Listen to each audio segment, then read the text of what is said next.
नमस्कार, बहुत स्वागत है आप सबका। मैं हूं पुनीत पाठक। कोरोना वायरस की दूसरी लहर ने इस वक्त सारे देश को परेशान हलाकान कर रखा है। हर दिन आंकड़ों के बढ़ते रहने से, मृत्यु का आंकड़ा बढ़ने से लोगों के बीच अब इस बीमारी को लेकर बहुत दहशत है। जरा सी भी सिम्टम दिखने पर लोग पहले परेशान और दहशत में आ जाते हैं।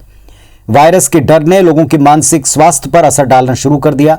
मीडिया में लगातार इस तरह की खबरें आना एक विवशता है, लेकिन इस तरह की खबरों को डिप्रेशन और घबराहट की एक बड़ी वजह बताया जाने लगा। ये कहीं चिंताजनक बात है।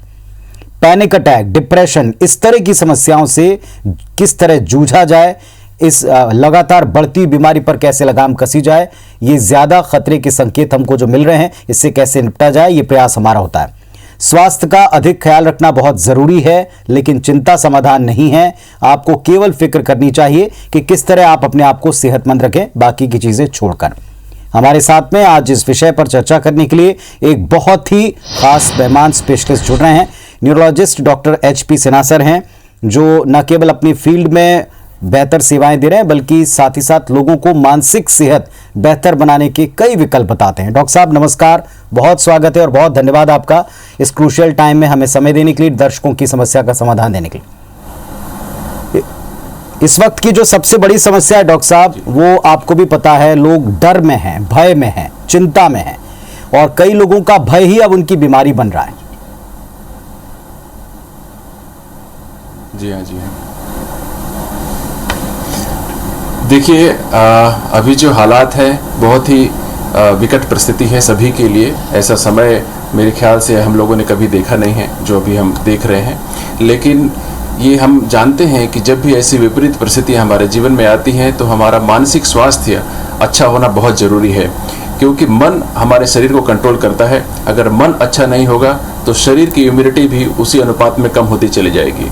इसलिए चाहे परिस्थितियां कितनी भी खराब हो जाए, हमें अपने मन को, अपने हौसले को बनाए रखना चाहिए और मन का ख्याल भी वैसा ही रखना चाहिए जैसा कि हम शरीर का ख्याल रख रहे हैं। तो मैं कहूँगा कि मानसिक स्वास्थ्य शारीरिक स्वास्थ्य के साथ साथ उतना ही महत्वपूर्ण है। डॉक्टर साहब, सबसे बड़ी चिंता जो इस वक्त की है वो लोगों को इस बात को लेकर के है कि कहीं वे बीमार ना पड़ जाएं। जरा भी सिम्टम दिखाई पड़ते हैं तो लोगों को इस बात का पहले से एक फिक्र हो चलती है कि कहीं वे पॉजिटिव हो गए तो क्या होगा। मृत्यु दर इन दिनों बढ़ रही है, संक्रमण दर इन दिनों बढ़ रही है। इस डर से आप कैसे उबर सकते हैं, क्या क्या कर सकते हैं? देखिए, जानकारी सबसे महत्वपूर्ण है। Knowledge is power. जब हमें ठीक तरीके से पता होता है किसी भी समस्या के बारे में, तो हमारा भय, हमारी एंग्जाइटी कम रहती है। तो वही बात इस कोरोना के संदर्भ में भी लागू होती है। हमें ये पता होना चाहिए कि कोरोना के होने के बावजूद भी अधिकांश लोग स्वस्थ होकर वापस लौट रहे हैं। जिनकी हालत खराब हो रही है उनकी संख्या अभी भी काफ़ी कम है, और ये वे मरीज हैं जिनको साथ में दूसरे और रोग हैं। अधिकांश मरीज जिनकी हालत खराब हुई है उनको साथ में दूसरी कोमॉर्बिडिटीज हैं, जिनकी वजह से उनको पहले से ही खतरा बना हुआ था। तो इसलिए आप ज़्यादा भयभीत ना हो या सोच कर कि कहीं मुझे कोरोना हो गया तो क्या होगा। कोरोना हो गया तो आपके ठीक होने की उम्मीद काफ़ी ज़्यादा रहेगी। आप इसलिए बिल्कुल भयभीत ना हो, और धीरे धीरे हमारे जो मेडिकल फैसिलिटीज़ हैं, जो हमारे मेडिकल एक्सपर्टीज़ हैं, वो धीरे धीरे इम्प्रूव हो रही हैं। हमारी जानकारी इस बीमारी के संदर्भ में दिन ब दिन बढ़ती जा रही है, और ऐसे में लोगों की जान बचाने की संभावना बढ़ रही है। तो मैं कहूँगा कि आप घबराएं नहीं, डरे नहीं। इसके लिए हमारे पास पर्याप्त जानकारी अभी उपलब्ध होती चली जा रही है, और हम धीरे धीरे करके इस कोरोना की महामारी को खत्म कर पाएंगे। जी, हेल्दी ब्रेन अगर आपका है तो आप बहुत सारी परिस्थितियों से खुद ब खुद लड़ सकते हैं, और अगर कोई बीमार है तो फिर ज़ाहिर तौर पर उसको ज़्यादा तैयारी और ज़्यादा ऊर्जा की आवश्यकता पड़ती है। हेल्दी ब्रेन इस वक्त जिस तरफ लोगों का कम ध्यान है, वो कैसे अपने ब्रेन को स्वस्थ रखें, अपने दिमाग को स्वस्थ रखने के लिए, तरोताज़ा रखने के लिए क्या किया जाए? जी देखिए, हमारे पास दो चीज़ें हैं। एक है मस्तिष्क, जिसे हम ब्रेन कहते हैं। दूसरा है जिसे हम माइंड कहते हैं या फिर मन कहते हैं। अभी ब्रेन की तुलना में मन के स्वस्थ होने की, मन के ज़्यादा स्ट्रांग होने की आवश्यकता है, क्योंकि मन ही है जिसके जरिए हम हमारी समस्याओं को सुलझाते हैं। ब्रेन आधार है, ब्रेन हार्डवेयर है, और मन जो है वो सॉफ्टवेयर है। लेकिन मन का जो जो नियंत्रण है शरीर पर वो बहुत ज़्यादा होता है। तो मन को अगर हम स्वस्थ रख पाएंगे तो शरीर को भी स्वस्थ रख पाएंगे। मन को स्वस्थ रखने के लिए हमेशा पॉजिटिव सोचें। यद्यपि अभी परिस्थितियां ऐसी हैं कि मन बार बार नकारात्मकता की तरफ, नेगेटिविटी की तरफ जाता है, लेकिन हमें कोशिश करनी चाहिए कि हम मन को पॉजिटिव बनाए रख सकें। और उसे पॉजिटिव रखने का तरीका ये है कि आप ऐसे लोगों के संपर्क में ज़्यादा ना आएँ या ऐसे न्यूज़ के संपर्क में बार बार ना आएँ, ऐसी चीज़ों को ना पढ़ें जो नेगेटिविटी पैदा करती हैं, ऐसी चीज़ों को ना सुनें जो नेगेटिविटी पैदा करती हैं, क्योंकि जितना हम नेगेटिव चीज़ों को पढ़ते हैं वैसा ही मन बार बार उन्हीं चीज़ों को देखने की कोशिश करता है ताकि उसमें कुछ और पॉजिटिविटी मिल सके, लेकिन ऐसा नहीं होता है।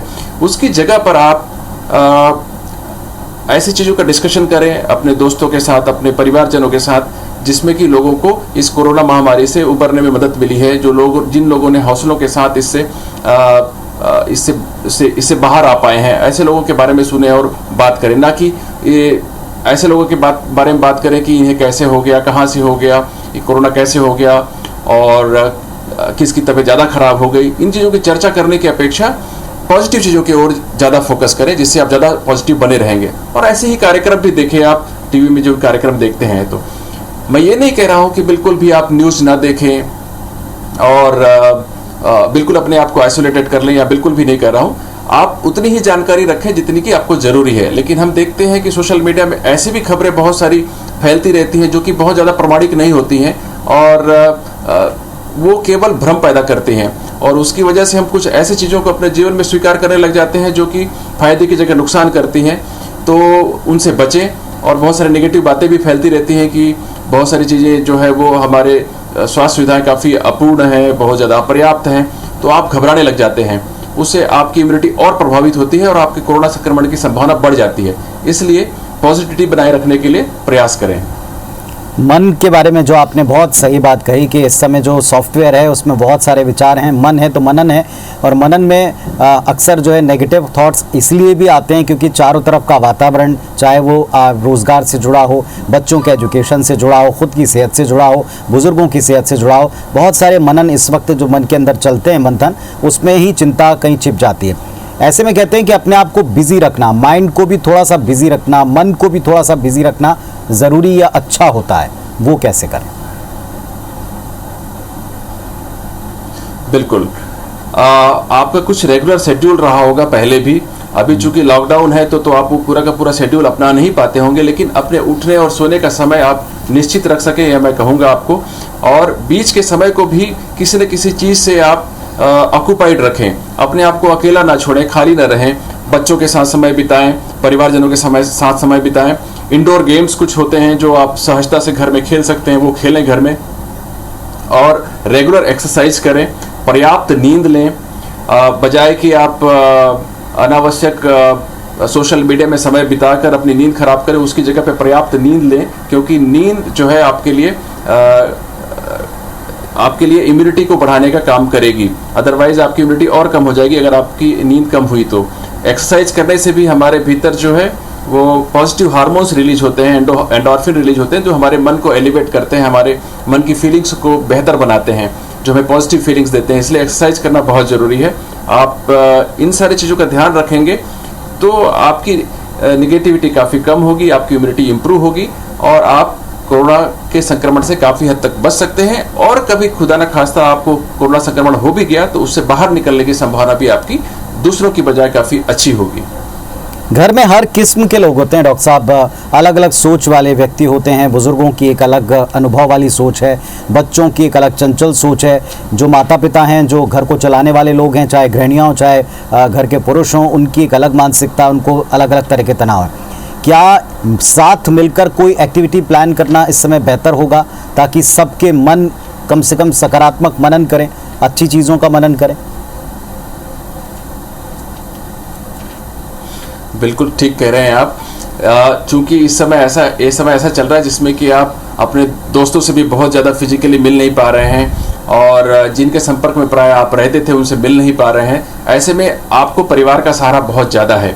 कई बार ऐसा होता है कि परिवार के सारे सदस्य अभी एक घर में नहीं रह रहे हैं, तो मैं कहूँगा कि आप जूम मीट के द्वारा या किसी अन्य माध्यम के द्वारा एक साथ एक बार बैठने का प्रयास करें, डेली कम से कम एक बार बैठें और आपस में बातचीत करें, अपनी समस्याएं एक दूसरे को बताएं, और जो बुजुर्ग हैं वो अपने से जो अनुज हैं, जो छोटे हैं, उनका मार्गदर्शन करें, ताकि इस समय के निगेटिविटी से आप बचे रह सकें। डॉक्टर साहब, एक बड़ी इम्पॉर्टेंट बात याद आई आपसे चर्चा करते समय। एक वक्त था, या हम ये कहेंगे कि पिछला जो समय था, सबका एक ही रोना होता था कि उनके पास वक्त नहीं, अपनों के लिए वक्त नहीं। अब जब सबके पास में वक्त के अलावा और कुछ करने के लिए है नहीं, तो ऐसे वक्त में शायद हम वो जो करना चाहते थे उस लिस्ट को पूरा करें तो अपने आप को व्यस्त रख पाएंगे, पर उस तरफ किसी का ध्यान नहीं जा पा रहा। बिल्कुल, वो इसलिए ध्यान नहीं जा पा रहा है क्योंकि हमारा जो सारा का सारा अटेंशन है वो नेगेटिव चीज़ों की तरफ चला गया है, समस्या की तरफ ज़्यादा चला गया है, उसके सुलझाने की तरफ कम चला गया है। तो बिल्कुल सही कह रहे हैं आप पुनीत जी कि इस समय जो है हमें जो भी चीज़ें हमारी हॉबीज़ रही हैं उनको पूरा करने का भरपूर समय मिला है, और सेल्फ रिफ्लेक्शन के लिए काफ़ी समय मिला है। हमें उस पर ज़रूर ध्यान देना चाहिए, और ऐसा ये एक तरह से सुअवसर भी है। यद्यपि हम बहुत ही विपरीत परिस्थिति गुजर रहे हैं, लेकिन जिन लोगों को हमेशा इस बात का मलाल रहा है कि उनके पास समय नहीं है, उनके लिए गोल्डन टाइम है। उन्हें अपनी जो भूली हुई हॉबीज़ हैं उनको पूरा करने का वक्त मिला है। इसका आप अच्छे तरीके से उपयोग करके सेटिस्फाइड हो सकते हैं। इस समय का एक सबसे बड़ा गुण हम देख रहे हैं कि जब सारे लोग साथ रहते हैं तो एडजस्टमेंट भी एक साथ ही करने पड़ रहे हैं। बच्चों को चाहे बड़ों को झेलना हो, बड़े जो बच्चों को टैकल करते हैं उनकी अपनी चिड़चिड़ाहट है। ये जो चिड़चिड़ाहट शब्द है, ये कहने सुनने में थोड़ा हल्का लगता है, लेकिन ये बीमारी की शुरुआत के तौर पर दिखाई पड़ता है। ये एक दूसरे को एडजस्ट करना, क्योंकि सब काम पर जाते थे, सब घरों से एक सर्टेन टाइम में निकल जाया करते थे और लिमिटेड टाइम के लिए मिलते थे। अब सबके सब साथ हैं तो ये एडजस्टमेंट भी भारी मुश्किल है। इसके लिए कोई सोल्यूशन डॉक्टर साहब आपके पास? देखिए, एडजस्टमेंट तो ज़िंदगी में हर समय ही करना पड़ता है, और इस समय जबकि हम सब एक साथ रहने लगे हैं तो निश्चित रूप से कुछ ऊपर नीचे होगा। किसी की बात किसी को सुहाएगी नहीं, क्योंकि हम जब लगातार साथ में रहते हैं तो एक दूसरे की कमियां ज़्यादा पता लगने लगती है, और उसकी वजह से कुछ बातें जो है वो नकारात्मक हो जाती हैं और संबंध बिगड़ने की संभावना बढ़ जाती है। ऐसे में धैर्य बना के रखें, और मैं सलाह दूंगा कि आप मेडिटेशन करें, और कभी बाई चांस जैसे कभी अचानक तनाव आने लग जाए तो अपने आप को थोड़ी समय के लिए आइसोलेट करके डीप ब्रीदिंग करें, और जैसे गहरी सांस लेना है और गहरी सांस छोड़ना है, धीरे से गहरी सांस लेकर धीरे से गहरी सांस छोड़नी, ऐसा कम से कम 1-2 मिनट करें। और कई बार की रिवर्स काउंटिंग के जरिए भी आप अपने तनाव को काफ़ी हद तक कम कर सकते हैं। जैसे आप 10 से लेकर 1 तक उल्टा गिने, 10, 9, 8, 7, 6, 5, 4, 3, 2, 1, इस तरह से उल्टा गिने धीरे धीरे करके। इससे भी आपका तनाव काफ़ी हद तक कम होता है, और ऐसा आप करेंगे तो आपको चिड़चिड़ाहट कम होगी और अपने संबंधियों को समझने में आसानी होगी। और थोड़ा सा ज़्यादा आप टॉलरेंट हो पाएंगे दूसरों के प्रति, और जो परिवार में सौहार्द बना रहेगा। डॉक्टर साहब, सबसे इम्पोर्टेंट बात ये कि इस वक्त सबके हाथों में गैजेट्स हैं, और ये समय इतना है और इस तरह का समय है कि आप बाकी की एक्टिविटी से ज़्यादा गैजेट्स के साथ में समय बिताते हैं। कई बार यहीं से डिप्रेशन या तनाव स्पेशली बच्चों और जो यंगस्टर हैं उनके जीवन में प्रवेश करता है। इस समय जब वो सामने तो हैं लेकिन अपने मोबाइल में, अपने गैजेट्स में बिजी हैं, उन पर कितना ध्यान होना चाहिए? बिल्कुल, आजकल जितने लोग हैं उतनी दुनिया हो गई है, सबका अपना अपना जगत हो गया है। एक वर्चुअल जगत साथ में चल रहा है, एक रियल लाइफ अलग से है। तो इसमें बहुत ज़्यादा इम्पॉर्टेंट है कि आप बच्चों का खासकर ध्यान रखें कि वो ज़्यादा समय स्क्रीन पर ना गुजारें, बजाय उसके उन्हें कुछ ऐसा टास्क दें जिसको वो आसानी से घर पे कर सकें। कुछ खेल की चीज़ें जो हैं जिसमें स्क्रीन का उपयोग नहीं होता है वो करें, क्योंकि अधिकांश बच्चे आजकल वीडियो गेम्स में ही अपना ध्यान लगाते हैं, जो मोबाइल पे गेम्स हैं उसमें ही। तो ऐसे में परिवार के लोगों को बच्चों के साथ समय बिताने की ज़रूरत है, ताकि वो अपने आप को एंगेज रख सकें और उनका ध्यान ज़्यादा स्क्रीन पे ना जाए। इसके अलावा वो किन चीज़ों का उपयोग स्क्रीन में कर रहे हैं इस पर भी पेरेंटल कंट्रोल की आवश्यकता होती है, कि वो नेगेटिव चीज़ें ज़्यादा ना देखें, क्योंकि बच्चे ज़्यादा घबरा जाते हैं कि कहीं उनके पेरेंट्स को कुछ हो ना जाए, कहीं उनके जो ग्रैंडफादर हैं, ग्रैंड मदर है, उनको कहीं कुछ हो ना जाए और ख़ुद को कुछ ना हो जाए। इसका जो भय है वो काफ़ी बढ़ जाता है बच्चों में, क्योंकि उन्हें बहुत सारी चीज़ें कोप अप करने आती नहीं, स्ट्रेस मैनेज करना आता नहीं है। तो ऐसे समय में पेरेंट्स का ये दायित्व बनता है कि वो बच्चों को पूरी जानकारी ठीक से समझाएं, कि बच्चे कि वो समझे कि ये जो कोरोना है उसकी वजह से अगर किसी को इन्फेक्शन होता भी है तो उसमें स्वस्थ हो जाने की संभावना ज़्यादा है, घबराने की ज़रूरत नहीं है। और जो कोविड अप्रोप्रिएट बिहेवियर है उसके बारे में बच्चों को ठीक से जानकारी दें और उनको बताएं कि अगर हम इन कोविड अप्रोप्रिएट बिहेवियर है, जो 2 गज दूरी, सैनिटाइजेशन और मास्क, इसके जरिए जो है हम कोविड को काफ़ी हद तक हरा सकते हैं। इस बात का ठीक से उनके मन में जमा देने से बच्चों को भय कम हो जाएगा, जिससे उनके डिप्रेस होने की संभावना काफ़ी कम हो जाएगी। सर आप बात बाकी लोगों पर भी लागू होती है, घर के अन्य सदस्यों पर। जी जी जी जी जी जी डॉक्टर साहब प्लीज कंटिन्यू कर सकते हैं आप। जी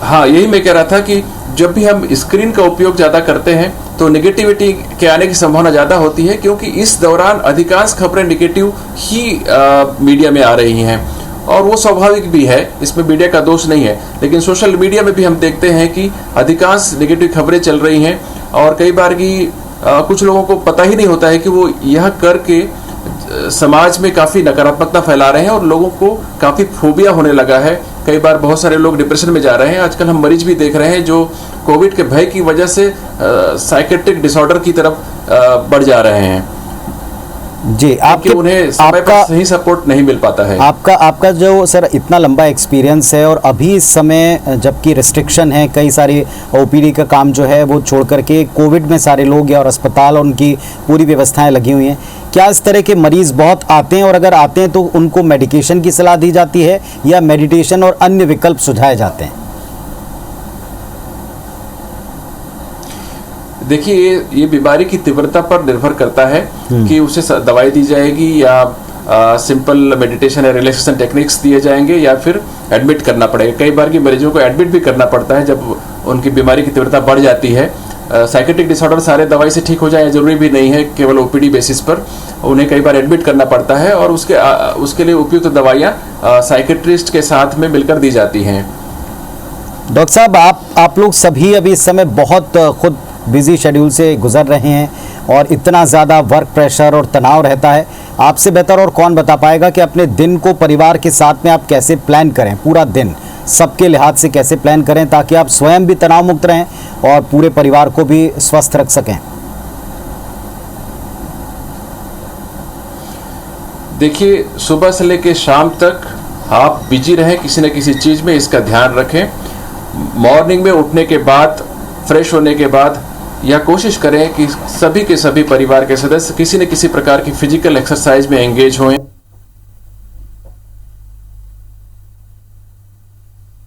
से डिवाइड कर लें जिससे कि सभी को कुछ न कुछ काम मिले और उनका दिमाग खाली ना रहे। और क्योंकि खाली रहेगा दिमाग तो कुछ न कुछ आप नेगेटिव खबरें पढ़ते रहेंगे और अपने मन को परेशान करेंगे और मन परेशान होगा, दुखी होगा तो फिर इम्यूनिटी आपकी कम होगी और आप कोरोना के लिए और ज़्यादा वल्नरेबल और प्रोन हो जाएंगे।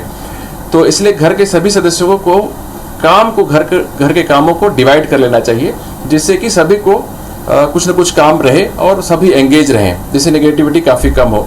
और बीच बीच में समय निकालकर बच्चों के साथ बड़े खेल खेलें, इंडोर गेम्स खेलें, कुछ छोटे मोटे खेल खेलें। बहुत सारी गेम्स हो सकती है, छोटी मोटी गेम्स जो है वो हमारे सोसाइटी में काफ़ी प्रचलित होती हैं जो घर में खेली जाती हैं। हौजी खेल सकते हैं, अंताक्षरी खेल सकते हैं, लूडो खेल सकते हैं, सांप सीढ़ी खेल सकते हैं, ऊनो खेल सकते हैं। छोटे छोटे बहुत सारे गेम हैं जो आप खेल सकते हैं एक साथ मिल बैठकर और इसमें काफ़ी आनंद भी होता है। इससे आपकी इम्यूनिटी भी इम्प्रूव होगी। जब आप खुश होते हैं तो आपकी इम्यूनिटी इम्प्रूव होती है।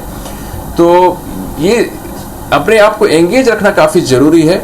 तो सुबह से लेकर शाम तक इस तरह के शेड्यूल बनाएं कि इन सब चीज़ों के लिए आपके पास पर्याप्त समय हो और समय पर सो जाए, यह भी जरूरी है। चलिए, बहुत बहुत इम्पोर्टेंट जानकारी आपने दी। और एक अगर न्यूरोलॉजिस्ट ये कह रहे हैं कि आप इस तरह से दिन को डिज़ाइन करके परिवार के साथ में समय व्यतीत करके, एक बात आप ज़रूर ध्यान रखें कि परिवार के साथ समय कितना मुश्किल हुआ करता था पिछले कुछ समय, लेकिन अब जब आपके पास में वक्त है तो आप अलग ही चिंताओं में व्यस्त हैं। तो क्यों ना इस समय को पॉजिटिव बनाएं, बल्कि पॉजिटिव खबरों, पॉजिटिव अप्रोच, पॉजिटिव एटीट्यूड से उन सारी खबरों को आप दूर कर दें जिनसे आपको तनाव होता है, जिनसे आपको घबराहट होती है। डॉक्टर साहब बहुत धन्यवाद एक बार फिर से तमाम दर्शकों की तरफ से इतनी बहुमूल्य राय के लिए, सुझाव के लिए। धन्यवाद सर।